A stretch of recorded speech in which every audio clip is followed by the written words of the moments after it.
비위 의혹 이정섭 검사, 김학의 무죄 파기환송의 주역. 박지훈 IT 전문가. 17일 법사위 국정감사 현장에서는 이정섭 수원지검 2차장 검사 관련 의혹들이 쏟아져 나왔다. 이는 더불어민주당 김의겸 의원이 집중 제기한 것으로 이 검사는 이 의혹들 중 일부는 사실로 인정했다. 김 의원이 자료 화면과 함께 제기한 의혹들은 처가에서 운영하는 대중형 골프장의 동료 검사들의 예약을 주선해주고 처가에서 부탁한 가정부, 직원 등에 대한 범죄 조회를 해주거나 경찰서 간부를 소개해주는 등 불법적인 행위를 저질렀다는 것이다. 이와 함께 자식의 위장 전입, 세금 체납 등의 의혹도 함께 지적됐다. 이 차장 검사 측은 제기된 의혹들 중 골프 예약과 위장 전입은 사실로 인정한 상황이다. 이정섭 차장 검사는 수원지검에서 이재명 민주당 대표의 쌍방울 대북송금 관여 혐의 수사를 지휘하고 있다. 이 대북송금 수사는 애초 수원지검에서 진행 중이던 것을 지난달 서울중앙지검으로 보냈다가 지난 16일 다시 수원지검으로 보낸 것이다. 당초 수원지검에서 서울중앙지검으로 이송했던 이유가 이재명 대표에 대한 구속영장 청구를 위한 것이었다. 그랬던 것이 서울중앙지검에서 구속이 기각되자 다시 수원지검으로 보낸 것으로 추가 수사 후 수원지법을 통해 구속을 재시도하는 구속 목적 사건 뺑뺑이라는 의심까지 고개를 들고 있다. 그런데 이정섭 검사의 문제는 이 정도만이 아니다.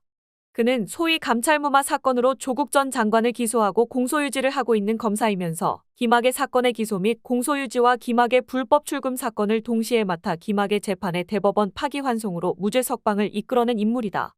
이른바 조국 사태는 2019년 8월 조국 전 민정수석이 법무부 장관으로 지명된 후에 시작되었지만 조 전 장관에 대한 직권남용 혐의는 출발점이 다르다. 이 혐의는 2018년 말에 김태우 특감반 사태로부터 서울 동부지검에서 시작되었다가 장기간 수사를 하지 않던 것을 조국 사태를 맞아 수사를 재개했던 것으로 조 전 장관의 다른 혐의들이 2019년 12월 31일에 기소된 것과 달리 2020년 1월 17일에 별도 기소된 것이다. 이후 법원에서 두 기소를 병합하여 함께 재판이 진행되고 있다. 이정섭 검사는 당시 서울동부지검 형사육부장을 맡아 직권남용 혐의에 대한 수사 및 기소를 했으며 1심 이후 항소심이 진행 중인 이 재판의 직권남용 혐의 관련 공판마다 매번 출석해 공소유지를 하고 있다. 이 조국 재판의 1심 공판에서 이정섭 검사는 여러 논란을 일으켰는데 그중 가장 심각한 것은 증인 사전면담이었다. 2020년 6월 5일 증인으로 출석한 이호객스 등 감찰반원들을 공판 전 법원 내 검사실에 불러 사전면담을 한 것이다. 이에 당시 김미리 재판장은 증인 회유 등의 의심을 살 수 있다며 문제를 제기했다. 특히 문제가 된 증인 이호객스는 유재수를 감찰했던 당사자로서 기소 이전 총 4차례에 걸친 검찰 조사 중에 1, 2차와 3, 4차 조사의 진술 방향이 크게 바뀐 바 있다. 그런데 3, 4차 조사에선 조사 시작 전 담당 검사와 몇 시간씩 비공개 면담을 한 기록이 있어 그 면담의 내용에 의구심이 제기되고 있었다. 그런데 이렇게 내용이 기록되지 않은 검사 면담 후 진술이 바뀐 주요 증인이 재판 진행 중에까지 공판에 앞서 사전에 검사를 면담한 것이다. 더욱이 이호기응은 김태우 등과 함께 2018년 말 당시 비위 적발로 원대 복귀된 상태로서 징계의 여지가 남아있었고 더욱이 이 감찰무마 사건으로도 기소를 당할 가능성까지 남아있었다. 직권이 있는데 왜 계속 감찰을 하지 않았느냐라는 명목으로 기소가 가능했던 것이다. 즉 단순 참고인이 아닌 언제든 피의자로 전환 가능한 참고인이었다. 이렇게 여러 가지로 검사의 회유 가능성이 단지 추상적인 가능성이 아닌 실질적 의심이 되는 상태였는데 그런 사람이 공판 직전 검사와 면담을 하고 왔다는 것이다. 재판에서 문제가 되지 않을 수가 없는 사안이었다. 그런데 재판장의 이런 지적에 대한 이정섭 검사의 대응이 놀라웠다. 대뜸 재판장님이 이런 것을 처음 들었다는 것에 더 놀랐다라며 면박 성격의 발언으로 응수한 것이다. 김 재판장은 다음 공판에서도 다시 한번 주의를 줬는데 이 검사는 이번엔 검찰사건 사무규칙에 근거가 있다고 항변했다. 하지만 검찰사건 사무규칙은 이름 그대로 검찰 내부의 내규일 뿐이고 법원의 재판부에 제시하는 근거가 될 수 없다. 김미리 재판장은 얼마 후 자유한국당과 보수 언론들의 집요한 장외 공격을 받고 결국 교체되었는데 불과 1년 만에 그의 지적은 정확하게 현실이 됐다. 조국 재판과 다른 사건인 김학의 재판에서 항소심에서 유죄 판결을 받았던 김학의가 대법원에서 파기환송되었는데 그 사유가 바로 이 검사의 증인 사전 면담이었던 것이다. 검사가 재판을 앞두고 검사 측 핵심 증인을 따로 만난 일로 인해 검사가 증인을 회유, 압박하여 법정 진술이 변경됐을 가능성을 배제할 수 없다는 것이 파기환송의 주된 취지였다.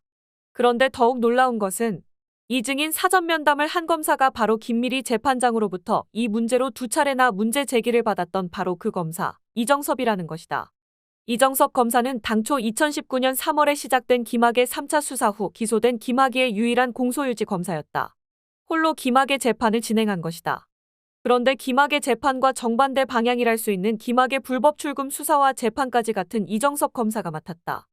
2020년 12월부터 시작된 김학의 불법 출금 수사는 원래 안양지청에서 진행하던 수사였는데 불과 한 달 만인 2021년 1월에 수원지검의 이정섭 부장검사에게 재배당됐다. 당시 조선일보 보도에 따르면 이런 이례적인 사건 재배당은 윤석열 당시 검찰총장의 직접 지시에 의한 것이었다. 동일한 검사가 김학의 재판과 김학의 불법 출금 수사 및 재판까지 한 몸에 맡은 것이다. 두 재판이 제대로 될 리가 있을까? 이렇게 기괴하게 배당을 한 검찰총장의 의도는 도대체 무엇이었을까? 여기서 다시 앞으로 돌아가서 김학의가 무죄 파기환송이 된 검사의 증인 사전면담의 주인공은 또 이정섭 검사였다. 결국 김학의 재판을 진행하던 검사가 김학의를 풀어준 셈이 된 것이다. 그런데 이게 이정섭 검사의 단순한 실수였을까? 대법원의 김학의 파기환송 판결문에 따르면 2심 재판에서 검사 측이 핵심 증인 최 모 씨를 증인으로 신청한 것은 2020년 6월 17일이었고 실제 최 씨의 증인 출석은 8월 19일이었다. 그런데 조국 재판에서 김미리 재판장이 이정섭 검사에게 이 문제를 제기한 시점은 2020년 6월 5일과 6월 19일이었다. 즉 이정섭 검사는 조국 재판에서 검사의 증인 사전면담에 대해 6월 5일, 19일 두 차례나 지적을 받고도 김학의 재판에선 증인 최 씨를 6월 17일에 증인 신청한 후 8월 19일 증인 출석 이전에 사전 면담한 것이다. 과연 이것을 단순 실수라고 볼 수 있을까? 오히려 김미리 재판장의 지적에 힌트를 얻어 김학의 재판에서 김학의를 풀어줄 묘수로 활용한 것으로 보이지 않는가? 윤석열 정권 출범 후에 검찰 인사는 더더욱 이상하다.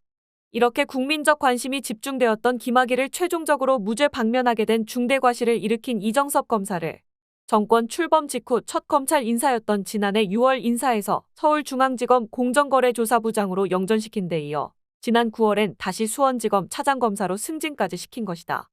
한편 김학의 불법 출금 재판은 지난 2월 1심에서 사실상 피의자 전원이 무죄 판결을 받았다.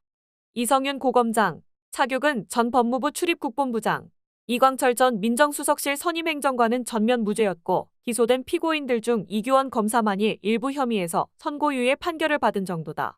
특정 검사를 찍어서까지 무리하게 재배당해 수사와 재판을 강행시켰던 윤석열 당시 검찰총장과 그 하명을 받아 수사와 재판을 진행한 이정섭 검사의 체면이 말이 아니게 된 것이다. 그럼에도 윤석열 정권은 이후 첫 검찰 인사에서 이정섭 검사를 차장으로 승진시켰다. 이렇게 윤석열 정부는 검사의 본질적 직분인 재판의 승소 여부와는 무관하게 시키는 대로 하명 수사를 잘하면 승진하고 영전한다는 전례를 쌓아나가고 있는 셈이다. 재판에서 졌어도 그 수사 과정에서 목적을 달성했다는 인사평가로 이해해도 될 지경이다. 한편 민주당은 18일 이정섭 검사를 각종 비위 혐의로 대검찰청에 고발 조치했다. 이와 별도로 민주당 검찰독재정치탄압대책위원회 산하 검사범죄 대응 태스크포스는 파면이 불가능한 검사들의 범죄에 대해서는 일반 공무원의 파면 사유에 해당할 경우 검사 탄핵 사유로 적극 검토하겠다고 밝혔다.